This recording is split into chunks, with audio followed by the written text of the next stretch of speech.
honestamente me llegó a sorprender tanto cuando llegué a recibir personas que decían, es que yo ya pagué, y cuando me decían cuánto habían pagado por una consulta, que además no habían sido nada éticos al decirles, mira, sí se puede de tal manera, ¿no?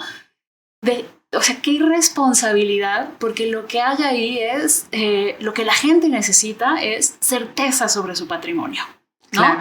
O sea, ya sea quien va a invertir sus ahorros para arrancar un despacho contable y hay que asegurarle que puede tener una licencia de giro, hasta quien, claro, quiere realizar una inversión para hacer una edificación de cientos de millones de pesos. Bienvenido al espacio de Patrimonio Inmobiliario. Con Rosy Ruiz Velasco, tu asesora favorita en bienes raíces y tus inversiones. Conecta con las voces más importantes del mercado en México y el mundo. Esto es Patrimonio Inmobiliario. Comenzamos. Hola amigos de Patrimonio Inmobiliario, pues nos encontramos aquí muy contentos porque estamos estrenando nuestra segunda temporada y bueno, vestimos aquí nuestro set de grabación y por supuesto tenemos para iniciar una invitada muy especial, una mujer muy inteligente que admiro desde hace muchísimos años y que he visto cómo ha crecido en su carrera y cómo ha hecho por nuestra ciudad una ciudad más habitable. Y bueno, ella es Patricia Martínez. Pati, muchas gracias por acompañarnos aquí en el programa. Muchísimas gracias, Rosy. Gracias por arrancar con esas flores. Espero merecerlas. Muchas gracias. Claro que las mereces. De verdad estamos muy contentos de tenerte aquí. Ya estábamos buscando esta cita desde hace pues ya varios meses y qué bueno que tu agenda también pues encajó para poder estar con nosotros y compartirnos esta información de valor que queremos transmitir a todo nuestro auditorio de Patrimonio Inmobiliario. Porque sabemos que todo lo que tú has hecho tiene que ver con el patrimonio de las personas, con los bienes raíces y sobre todo con este bien tan específico que es de todos, que es nuestra ciudad. Así es, tenemos un patrimonio compartido.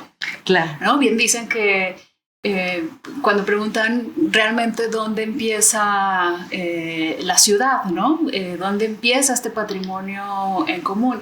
Y es inmediatamente en cuanto sales de tu casa, ¿no? O sea, todo lo que empezamos a caminar, lo que podemos gozar, o bueno, de repente vemos también algunas problemáticas en la ciudad, pero al final este es el patrimonio que tenemos en común, lo que habitamos desde el espacio público. Y qué mejor que podamos lograr que esto sea tan bello, tan incluyente, tan funcional y seguro que podamos decir que es una extensión de nuestra casa, ¿no? La ciudad es una extensión de nuestra casa, así que independientemente de si habitamos en 70 metros cuadrados, claro, pero podemos tener parques de manera accesible, podemos tener buenas banquetas, buen transporte público y todo eso se convierte en parte de nuestro hábitat del día a día.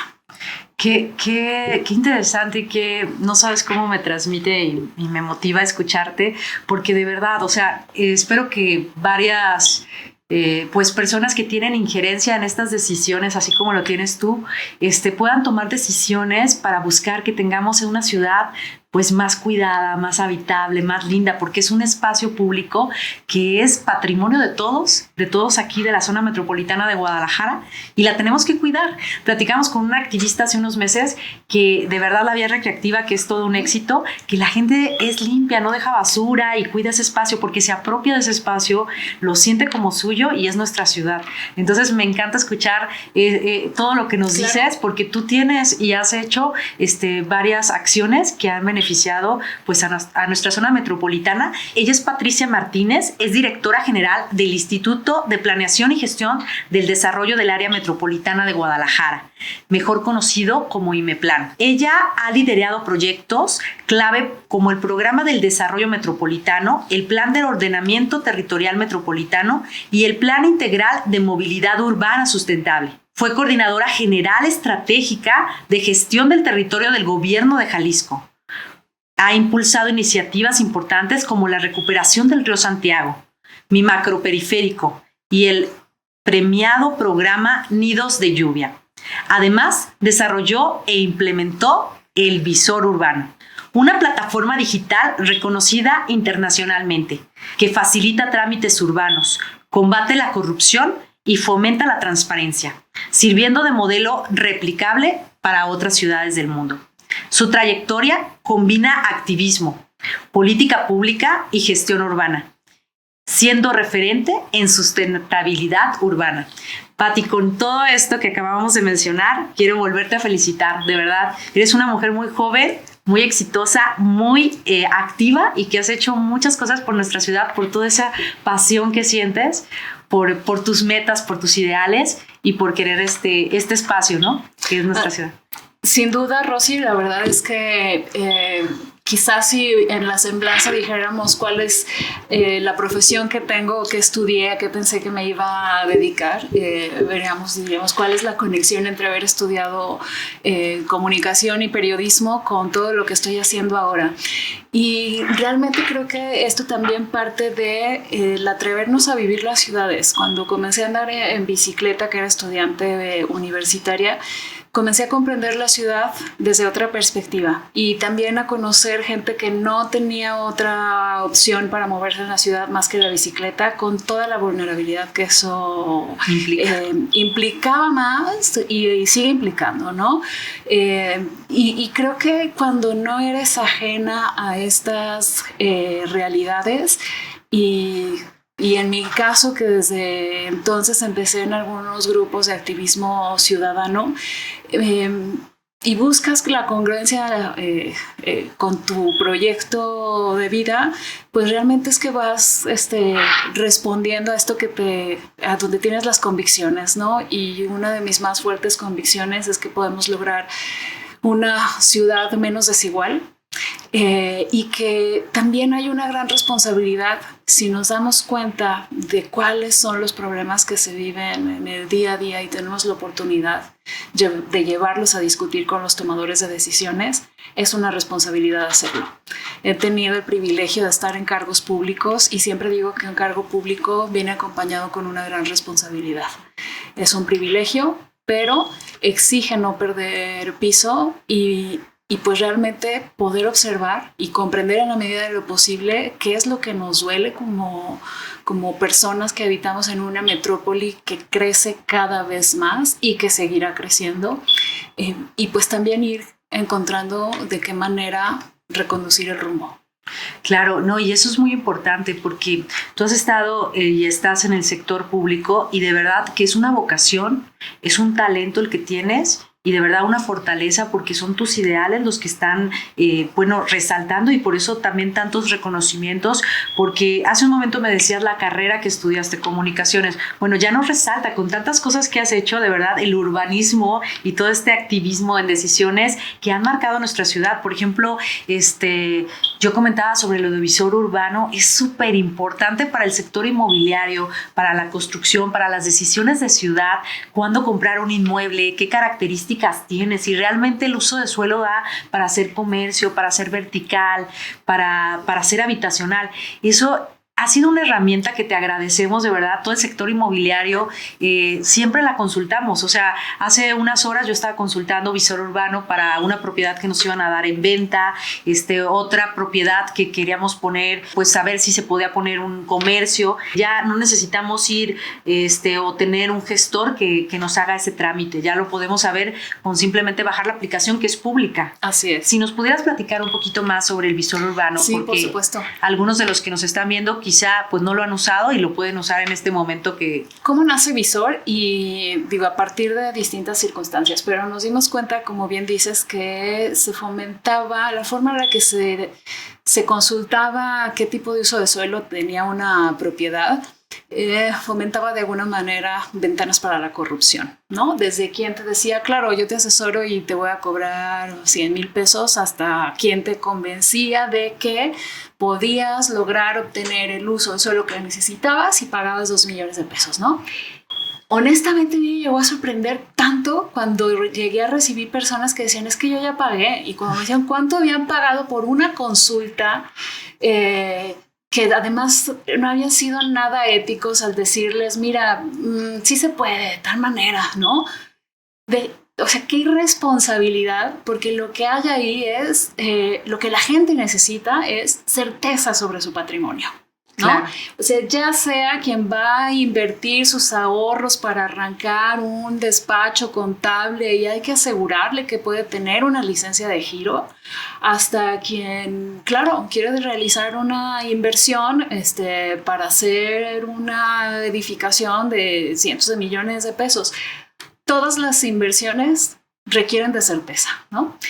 Y lo que nos dimos cuenta es que realmente estas consultas deberían ser transparentes para inhibir la corrupción, pero también algo que facilitara la toma de decisiones y que pudiera estar al acceso de todas las personas sin necesidad de ser un urbanista, un técnico que abriera un plan parcial y pudiera entender qué significa cos, cus, ¿no? Resultante, qué sé yo. Entonces dijimos, bien, vayamos desarrollando una herramienta que nos permita transparentar los usos de suelo, que sea muy fácil consultar qué es lo que sí se puede hacer, qué es lo que no, para que a la gente no la timen, para que también podamos fomentar el crecimiento económico que es necesario para las ciudades y para sus habitantes, pero sobre todo para que no heredemos problemas. O sea, también recuerdo cómo me tocó en su momento en el municipio de Guadalajara recibir personas que venían y decían, es que yo compré, invertí todo mi patrimonio en un departamento en esta torre y no lo puedo escriturar. Y el problema es porque todo venía de un uso de suelo y de una licencia de construcción irregular que decías, claro, o sea, ¿por qué tendría que ser un problema o qué culpa tiene esta familia de que invirtió su patrimonio 5 o 6 millones de pesos en comprar un departamento que no podían escriturar porque venía de un proceso irregular, ¿no? Ilegal. Entonces dijimos, necesitamos atender el problema de raíz, ¿no? O sea, que la gente sepa dónde está invirtiendo. Y fue así como empezamos a desarrollar Visor Urbano con estas consultas de los usos de suelo. Eso, por supuesto, implicó poner orden, actualizar los planes parciales, modificar reglamentos. Entonces, a pretexto de poner en consulta los usos de suelo en Visor Urbano, pues claro, hay todo un trabajo detrás que creo que eso también es, a final de cuentas, lo que a ti te facilita que cuando entras a la plataforma y haces una consulta, pues ya tienes toda la información en una sola ficha, no tienes que andar buscando, ¿y qué dice tal reglamento? ¿Qué dice acá? ¿Qué dice allá? ¿No? La gran noticia es también que ahora este visor urbano lo vamos a llevar a los otros municipios del área metropolitana. Estamos ya desde el IMEPLAN trabajando de la mano con los municipios, los 9 municipios metropolitanos para poder ampliar los alcances de visor, porque también entendemos que pues la gente a veces no sabe y no tiene por qué saber cuáles son los límites territoriales, ¿no? Entonces, si haces un trámite en Guadalajara, pues tendría que tener los mismos requisitos en Zapopan o en Tlaquepaque o Juanacatlán, ¿no? Digo, evidentemente habrá algunos otros que sí son diferentes, pero debería también de haber una homologación de trámites, una mejora regulatoria que pues también, insisto, todo esto ayuda a dar certeza. Entonces estamos trabajando ahorita en la segunda etapa, ahora es Visor Metropolitano, y sin duda creo que estas herramientas pues también van poniendo a Guadalajara a la vanguardia, y a diferencia de otras ciudades en el país, pues no es lo mismo que tú llegues y que puedas tener un documento oficial donde te dicen, te orientan sobre cuál es una posibilidad en ese predio, a que llegues y tengas que ver a quién le harás caso, ¿no? Al de la ventanilla, a lo que dice el documento o al que alguien te quiera asesorar por X cantidad, ¿no?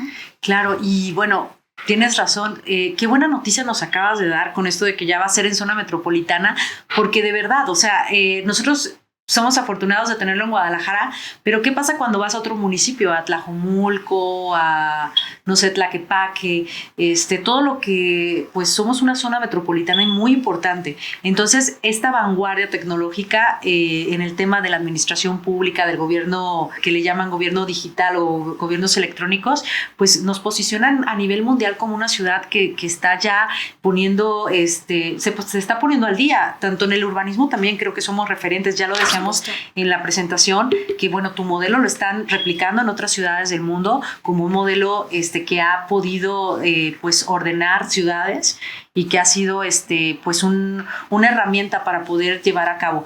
Y esta ficha técnica que es el visor urbano, bueno, nos dice todo lo que tiene permitido los usos de suelo, la densificación para los que nos están viendo, si su casa puede tener 2 o 3 niveles, si es habitacional, si puede tener uso comercial, si puede tener uso mixto o terrenos que pueden ser sujetos de ser verticales, torres, ¿no? Así es. Y bueno, platicando sobre este tema, me gustaría que nos platicaras cuál es el propósito del IMEPLAN para los que nos están viendo y quieren saber qué es lo que hace IMEPLAN. Muy bien. Bueno, un poco de contexto. Realmente es que el IMEPLAN, dentro de todo este sistema de gobierno, es un organismo muy joven. Tiene 11 años de haberse constituido y somos de las poquísimas áreas metropolitanas que están organizadas con un instituto técnico que a lo que nos dedicamos es analizar las problemáticas que tenemos en la ciudad para poder planear en el mediano y en el largo plazo. Algo que solemos ver es que con cada cambio de administración, con cada cambio de gobierno pueden surgir nuevas ideas y entonces si ya habías avanzado en algo que más o menos funcionaba la mejora y un retroceso, ¿no? Entonces, de alguna forma, el trabajo que nosotros hacemos es identificar cuáles son los problemas que tiene la ciudad, cómo los podemos atender, pero también cómo podemos de alguna forma generar las condiciones para que pueda continuar en el tiempo este proyecto. Visor urbano lo hicimos cuando estábamos en gobierno de Guadalajara, pero ahora desde el IMEPLAN es una buena práctica que queremos extender a los 9 municipios metropolitanos. Si logramos esto, independientemente de los cambios en los gobiernos, pues es una herramienta que está en manos de los ciudadanos.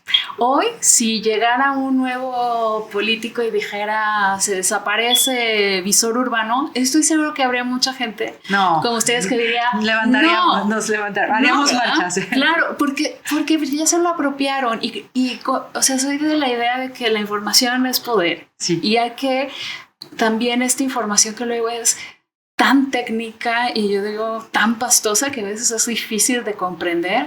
¿Cómo la traducimos? ¿Cómo la podemos explicar con peras y manzanas? Exacto, ¿cómo democratizar la información?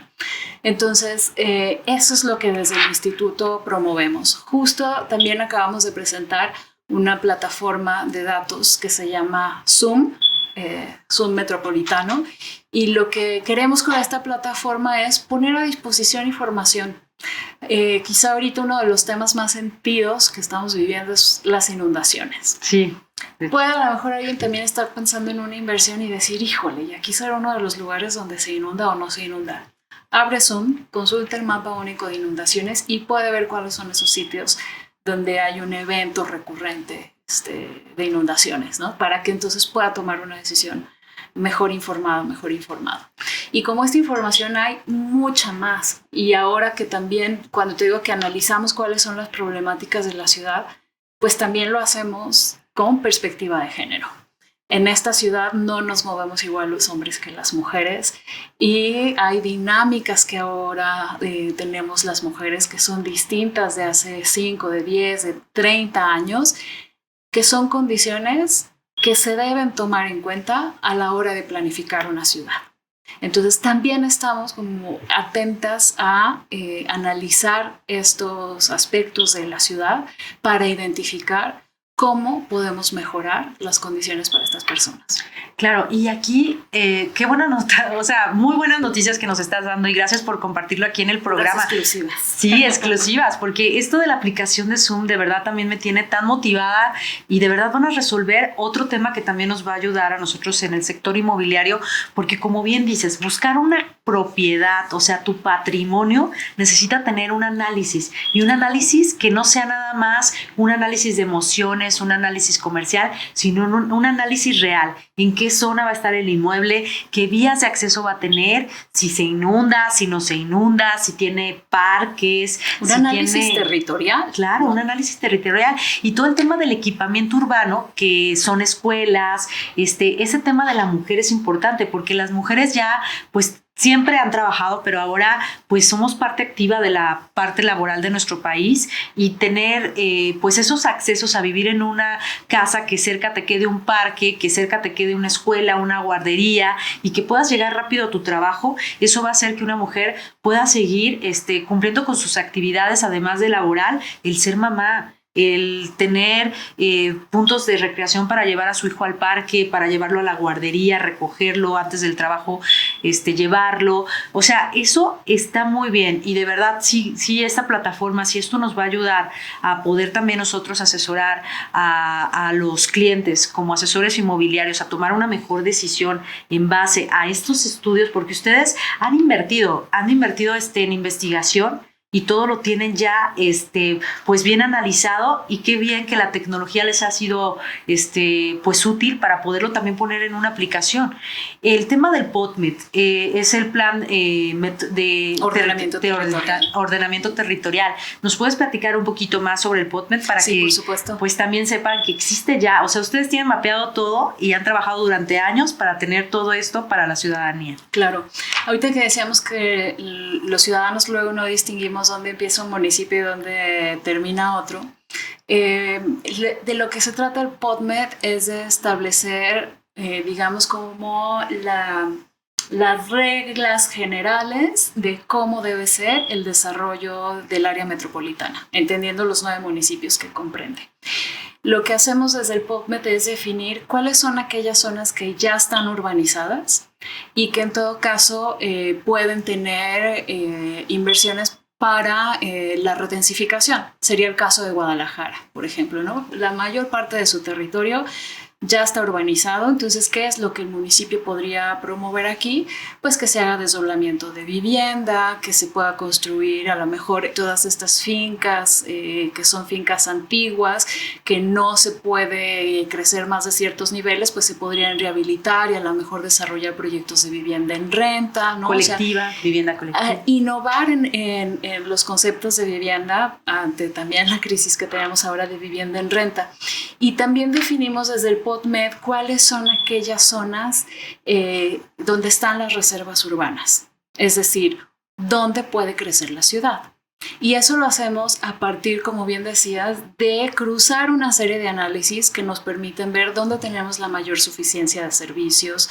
Es una zona que tiene conectividad, es una zona que tiene fuentes de empleo o no, justo para revertir este patrón de crecimiento que hubo durante años, que fue dispersar, y que entonces a lo mejor alguien invirtió en una casa, pues muy decente, pero que está a kilómetros, todavía por Tlajomulco, a kilómetros de distancia de donde están los centros de trabajo, los centros de consumo, o como bien decías, de donde tenemos nuestra red de apoyo para funcionar en el día a día. Nosotros hacemos todos estos análisis para entonces poder determinar, aquí ya está urbanizado, entonces ahora municipio, ¿qué puedes ofrecer para que se siga redensificando esa zona? Acá es donde podríamos plantear nuevos desarrollos. Y otra parte que es importantísima, ¿cuáles son las zonas donde no se puede urbanizar? Y les comparto un dato: 71% de todo el territorio del área metropolitana no es urbanizable. Estamos hablando de que son zonas de protección, porque hay áreas naturales protegidas, o zonas de conservación, o hay cuerpos de agua, o bien tenemos alguna zona de riesgos, por ejemplo. Y esto es importante porque luego se cree que el área urbana, o lo que se suele decir la mancha urbana, es muy grande. No, es únicamente del 25%. El 75% de nuestro territorio sigue teniendo características agrícolas, rurales, o como decía ahorita, de suelos de conservación. Y que es súper importante, por ejemplo, algunas de estas zonas, las que son, digamos, puede haber una zona que es importante para la recarga de aguas subterráneas, que tenemos que conservar tal cual está. Y más bien cuidar, preservar, que esa zona se mantenga arborizada, o que siga permitiendo la filtración y la recarga, porque lo que pueda ocurrir en esa zona puede impactar en otra parte de la ciudad. Realmente eso pasa, ¿no? Y fue lo que hace poco se hizo el decreto de área natural protegida del Bajío, porque hay zonas que son muy importantes para la recarga de aguas subterráneas que no podemos alterar con construcciones y con urbanización, porque entonces eso tendría un impacto en la distribución de agua en otras zonas de la ciudad. Esto, cuando me refiero a la planeación, el desarrollo de la ciudad no distingue fronteras, efectivamente. Puede ser que a lo mejor en un municipio se tome una decisión, pero el impacto lo va a vivir otro. Entonces, si cada municipio se pusiera a solamente planear su propio territorio, pues cada quien tendría las reglas bajo su propio interés. ¿Qué es lo que hacemos desde el IMEPLAN y con el POTMED? Definimos cuál es esta visión de ciudad para sobre eso planear en el mediano y en el largo plazo. Y es un instrumento al que todos los municipios están obligados a sujetarse a lo que se establece ahí. Entonces, esto también de alguna forma nos da una garantía a que podamos evolucionar en un modelo de ciudad mucho más resiliente, sustentable, con mayor equidad y generando oportunidades para mejorar la calidad de vida. Qué interesante todos los temas que tocaste. Los problemas que tenemos en nuestra ciudad, bueno, las inundaciones que hace un momento decías, problemas de agua, abastecimiento de agua. Dicen que viene una crisis, pero a nivel mundial, por el tema, ¿sí? El tema del recurso del agua, y si no la cuidamos o no encontramos mecanismos de reutilización de agua, del tratamiento de agua, pues vamos a tener problemas en las próximas generaciones. ¿Qué le vamos a dejar como a estos nuevos habitantes del mundo, a estos nuevos habitantes de la zona metropolitana?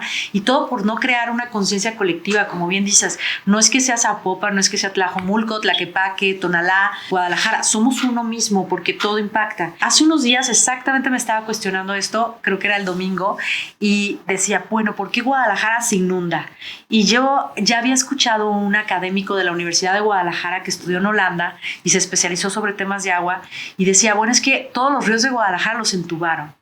El río San Juan de Dios, otro río que pasa por Plaza del Sol, otro que pasa por Patria, y todos nos enojamos, nos cuestionamos por qué las inundaciones en Guadalajara, por qué ahorita tenemos miedo de que llueva y pues salir en el automóvil o en el transporte público y mojarnos. Es terrible Guadalajara cuando llueve, porque no hubo planeación, porque no hubo investigación, porque no sabían lo que tenían de recursos naturales, o sea, no le daban esa dimensión a los ríos. Por ejemplo, ¿por qué no se respetaron los ríos en lugar de entubarlos? Como otras ciudades del mundo, todas tienen ríos, o sea, los ríos pasan. Los asentamientos humanos siempre fueron en ciudades que tenían cerca el agua. Cuando se fundó Guadalajara, fue uno de los elementos que buscaron establecerse en un lugar donde hubiera ríos, pues para la siembra, para poder tomar el agua y poder cumplir ciertas funciones. Pero ahora se volvió un problema porque están entubados y no tienen como el mecanismo, o no fue planeada la ciudad, y creen que ahorita es un problema del gobierno, pero no es un problema actual, es un problema que viene por cientos de años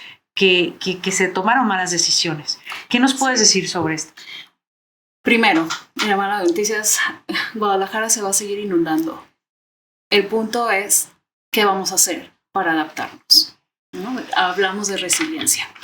Guadalajara está en un valle y ahorita tú decías, digo, sí tiene que ver las condiciones topográficas de la ciudad, pero también es una suma de factores, ¿no? El primero de ellos, el cambio climático. Quienes ya tenemos más de 40 años, 45, que es mi caso, recordamos cómo eran las lluvias hace un par de décadas y no eran como ahora. Hoy puede llover muchísimo, muy fuerte, en 20 minutos. Y la ciudad no está preparada para tener una lluvia tan copiosa en tan poco tiempo. Su red hidráulica evidentemente pues va a ser insuficiente, ¿no? Y no porque lo sea siempre, sino que hoy estamos viviendo también tormentas atípicas que lo que hace es sobresaturar. Siempre uso el ejemplo de una planta en su maceta, ¿no? Si todos hemos tenido una planta que hay que regarla seguramente cada tercer día o una vez por semana.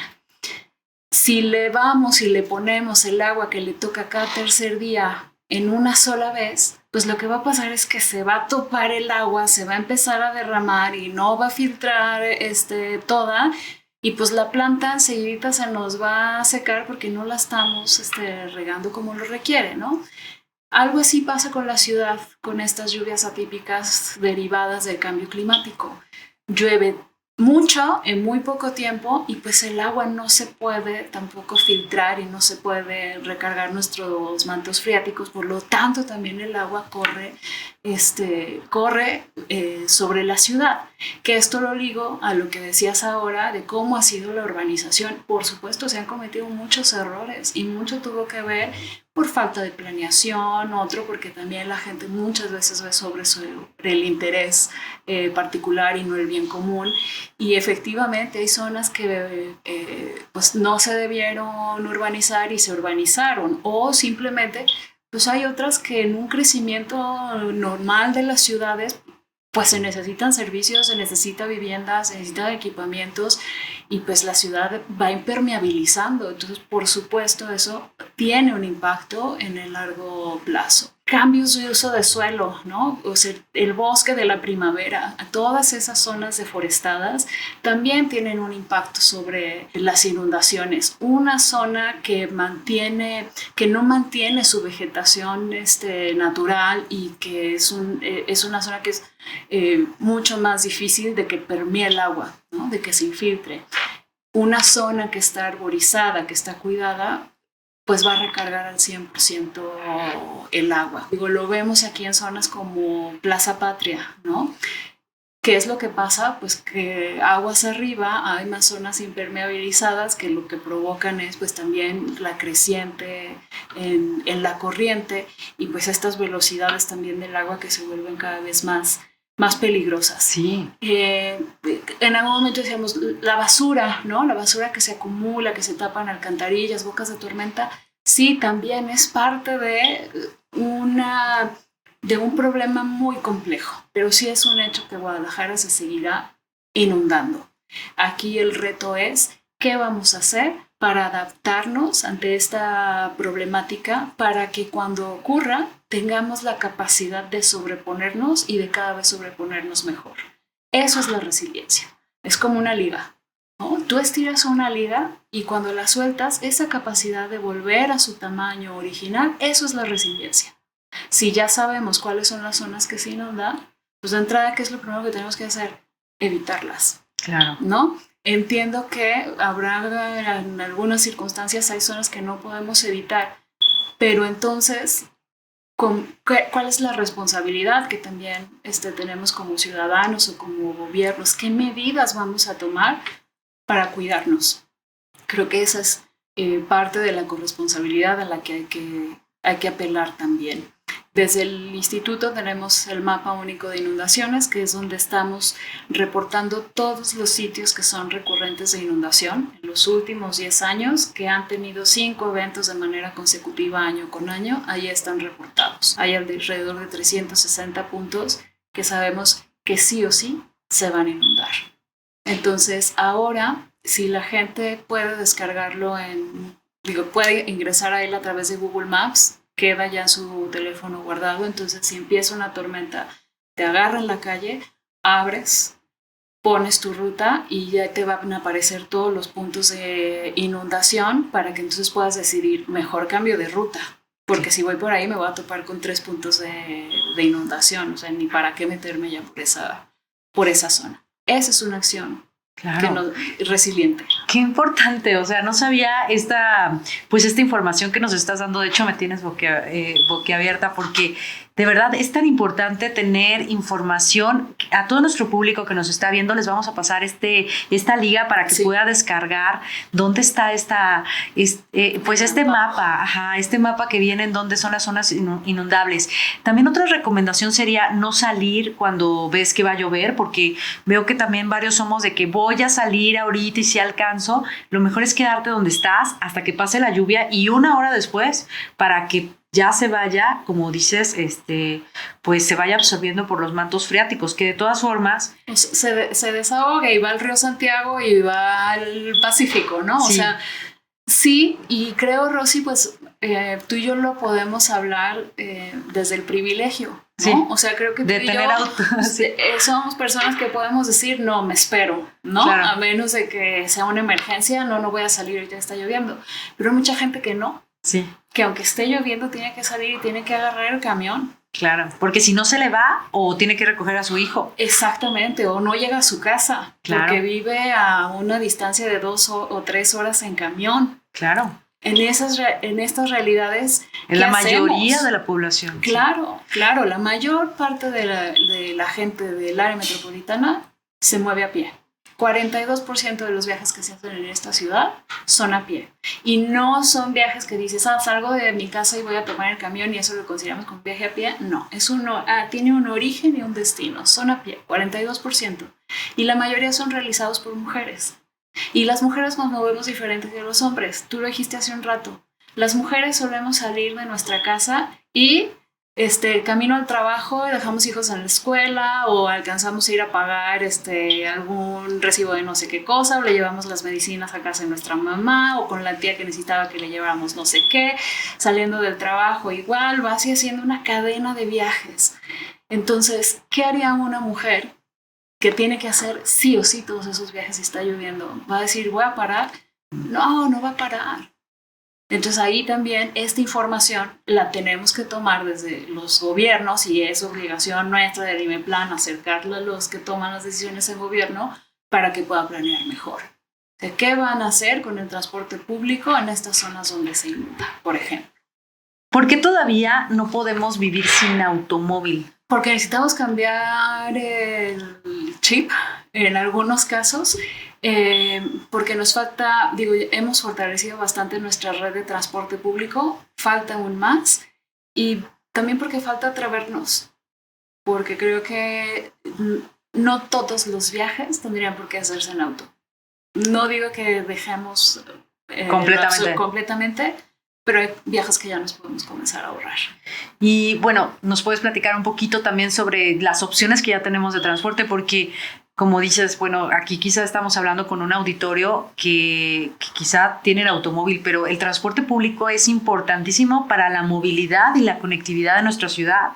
¿Qué es lo que has hecho? Porque yo sé que has participado en decisiones muy importantes sobre el transporte público. Claro, hoy tenemos una red de transporte mucho mejor articulada. Tenemos la línea 1, 2, 3 del tren ligero y mi macro periférico y mi macro calzada, que ya nos permiten también articular más viajes en un transporte que es mucho más eficiente. Entonces, estas opciones de ir incrementando nuestra red de transporte masivo, pues nos puede facilitar mucho los traslados en nuestra casa. Hoy, por ejemplo, en nuestra ciudad, si hoy quisiéramos ir a la central camionera, lo más eficiente es tomar la línea 3 del tren ligero, por ejemplo. Y para el aeropuerto, ¿se estima que va a haber alguna viene conexión? Un proyecto importante que se está gestionando ahora con el gobierno federal por parte del gobierno de Jalisco y es construir una línea de transporte. Aún no se define el tipo, entiendo será un tipo BRT hacia el aeropuerto de Guadalajara. El tema del transporte público, como dices, es dejar el automóvil, dejar la comodidad y pensar en que somos una ciudad y que todos debemos de pues transitarla lo más rápido y eficiente posible. En otros países es modelo el transporte público. Guadalajara, ¿hacia dónde va en este tema? Guadalajara está evolucionando hacia tener una red de transporte masivo más articulada. Hasta hace muy pocos años únicamente teníamos la línea 1 y la línea 2. Con la línea 3 y estas líneas del BRT, de mi macro, ya logramos conectar más los viajes y esto también nos reduce los tiempos en el traslado y nos mejora la experiencia del viaje. ¿Hacia dónde va la ciudad? Viene también una propuesta de ampliar todo el sistema de bicicleta pública de Mi Bici, de crecer posiblemente, la proyección es que podamos crecer al doble de la capacidad que actualmente tiene el sistema. Entonces vamos hacia allá, hacia modos más sustentables de transporte y a fomentar más el transporte público. ¿La gentrificación nos arranca la identidad en Guadalajara? Sin duda.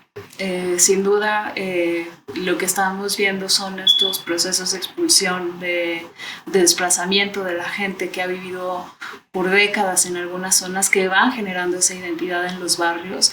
Y pues bueno, al llegar otros habitantes y ahora que tenemos el tema con los nómadas digitales, claro que se pone en riesgo la pérdida de identidad. Y sobre los barrios, ¿qué importancia tienen los barrios y cómo, qué sucedería si se extinguieran los barrios en Guadalajara. Híjole, de entrada, un tema de impacto a la economía familiar. No hay como que puedas salir y ir a comprar a la cremería, al mercado, ya sabes dónde está la costurera que te va a resolver tal cosa, ¿no? O sea, la escala barrial nos permite tener una ciudad más cercana, más conectada, pero también una ciudad más segura. No es lo mismo, por ejemplo, yo no dejaría ahorita que mi hijo de 12 años se vaya solo a la tienda, ¿no? Porque pues de aquí a que cruza avenida y demás, o sea, está más expuesto. En cambio, viviendo en un barrio, pues seguro van a saber, vamos a conocer a la gente de la tiendita, de la sastrería, de los marcos, qué sé yo, ¿no? Que nos podemos ir cuidando unos a otros. Entonces, hay dinámicas que los barrios nos permiten tener ciudades vivas, ciudades seguras y ciudades mucho más amables. ¿Captadores de lluvia en el hogar es una utopía o es una realidad? 100% una realidad. Distintos modelos, distintas cantidades de captación, pero es una realidad. Todos y todas podemos captar la lluvia. ¿Cómo hacemos los captadores de lluvia? Bueno, realmente hoy ya hay varias formas de captar el agua de lluvia. Está desde la más tradicional que por años se ha hecho, que es tener, por ejemplo, unos tambos desde donde puedas estar conduciendo a través de unas canaletas que caiga directamente y solamente filtras quizá hojas o qué sé yo, ¿no? Y esta agua la puedes utilizar para trapear, para lavar baños, qué sé yo. O podemos irnos a cosas más sofisticadas que ya son con sistemas que realmente requieren toda una instalación que es muy sencilla, que es prácticamente canaletas a partir de la superficie de donde vamos a captar, que generalmente es la azotea de nuestra casa, para conducirla hacia una cisterna. Y ya a partir de esta cisterna, pues estamos utilizando el agua de lluvia. Digo, hay sistemas que se pueden adaptar para todos los tipos de viviendas. Posiblemente es más complicado en edificaciones verticales, pero también hay soluciones que se pueden tener para reutilizar agua y que no todo tiene que ver necesariamente con la captación de agua de lluvia, ¿no? O sea, también podríamos hablar de reutilización de agua. Por ejemplo, que el agua que estás usando para lavarte las manos caiga sobre el tanque del inodoro y es la que estás reutilizando. O sea, esto que te estoy hablando ahorita, para nosotros podría ser una novedad. Hay otras ciudades en el mundo donde es lo más común. Vamos tarde, en realidad. Claro. No, y aparte nuestros ancestros, ¿cómo lo hacían para los mayas? Claro. ¿Cómo lo hacían para vivir? Yo creo que vienen las técnicas desde ahí. Claro. Y bueno, otro tema también muy importante que queremos saber, porque tú vas a tener información estadística e importantísima, es qué viene para Guadalajara en el Mundial. ¿Cómo se puede aprovechar este evento tan importante que va a ser parte de nuestra ciudad con algunos partidos? ¿Qué beneficios va a traer a nuestra ciudad? Bueno, yo creo que aquí va a ser muy importante para quienes están decidiendo todo esto, gobierno del estado y los gobiernos municipales, definir con qué infraestructura se puede quedar la ciudad después del Mundial. Sin lugar a dudas, la línea 5, que va a ayudar bastante, pues va a ser algo que también va a seguir ayudando a la ciudad después del Mundial. Entonces yo creo que a lo mejor también podríamos ver planes de reciclaje de residuos, ¿no? Se va a generar una cantidad tremenda de residuos.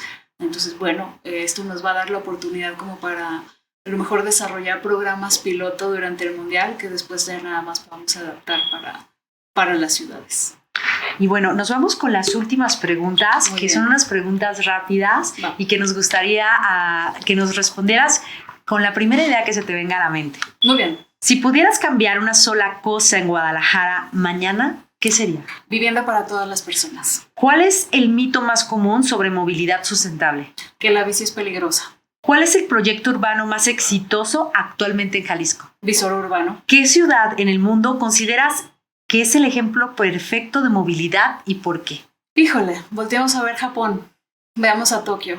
Veamos estas calles donde el peatón lleva preferencia sobre todo. veamos estas calles donde puedes caminar y al lado hay un río, un arroyo limpio que circula y que no fue intubado. Volteemos a ver esas calles arboladas, volteemos a ver esas calles donde el paso peatonal para las personas con discapacidad visual es cuando escuchas el trinar de unos pájaros. Tokio.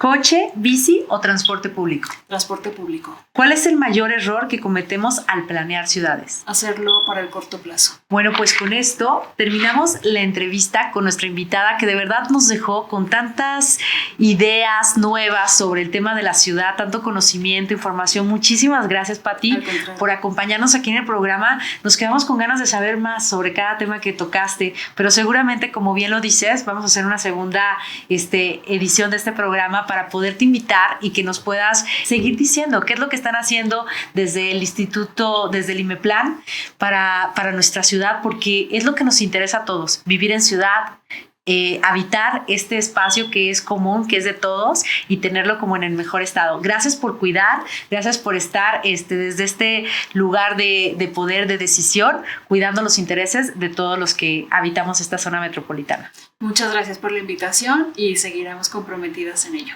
Muchas gracias y bueno, amigos del programa de Patrimonio Inmobiliario, no se pierdan nuestros próximos capítulos. Estamos iniciando la segunda temporada y tenemos información de valor como la que escucharon el día de hoy. Si tienen alguna pregunta, háganosla en este momento para poder contestarla y poderles pues dar las respuestas más cercanas a lo que ustedes necesitan. Muchas gracias y bueno, hasta la próxima.